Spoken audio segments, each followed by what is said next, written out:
Arthur was 40, and he was at the very peak of his life. The owner of a successful architectural firm, a man with an iron grip and impeccable taste. He had it all: respect in business, a country house with panoramic windows that he had designed himself, and his wife, Elena.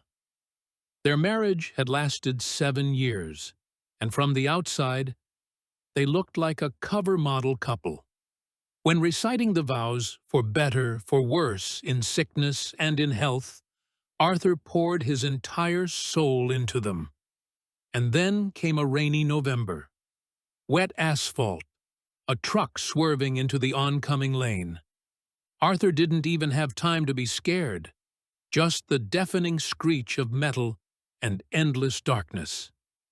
He woke up in the ICU 2 weeks later. The doctors performed a miracle, literally piecing him back together. But there was one thing they couldn't fix: a severe spinal cord injury. The diagnosis echoed in the silence of the hospital room like the strike of a judge's gavel: lower paraplegia. He would never be able to walk again. For the first few weeks, Elena was by his side.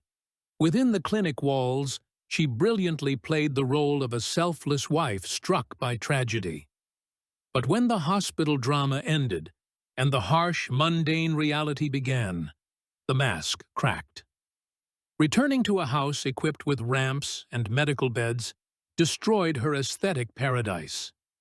She increasingly stayed out late, meeting friends, running away from the house that she now associated with an infirmary. The climax came exactly 10 months after the accident. Elena walked into the living room without even taking off her coat. She placed her keys and a thick paper envelope with divorce papers on the table. "I can't do this anymore, Arthur." Her voice was steady, without a single tear. "I married a strong, successful man. I didn't sign up for the role of a nurse. I'm only 32. I want a normal life, not all of this." She left, trying to sue for half of his business and the house along the way. Arthur's lawyers fought off most of her claims to the assets. But inside, he was completely burnt out. He was left alone in his massive house, left to face his disability and an endless rotation of indifferent paid caregivers. That was when Rick, his childhood best friend, stepped back into the forefront of his life.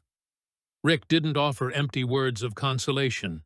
He just showed up, silently threw Elena's last forgotten belongings into the trash can, poured them both a glass of strong whiskey, and said, "You will get through this." Rick took control to ensure Arthur's business kept running, and he stopped by every evening to check on his friend.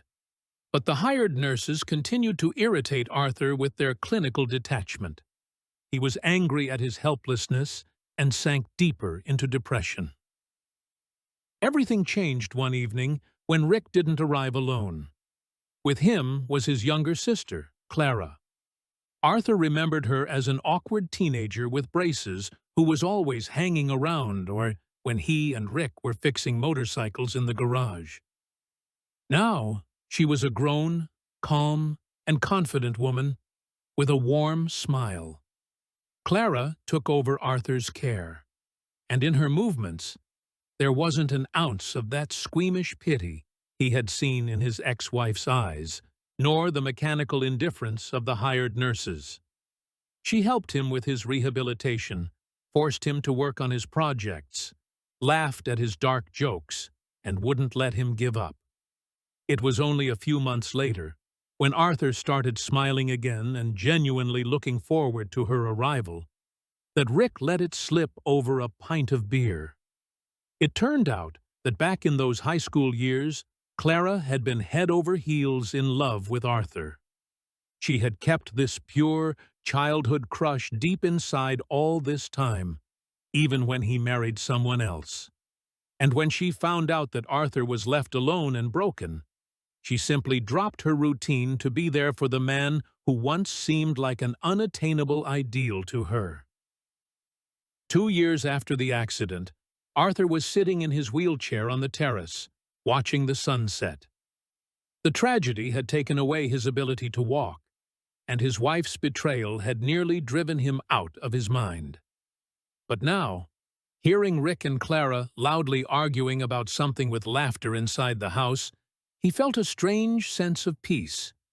Elena was just a random passenger who fled at the very first breakdown. But this disaster helped Arthur clear the falsehood out of his life. What remained was a loyal friend who lent him a shoulder in his darkest hour, and a woman whose quiet, unconditional love became his new ray of light.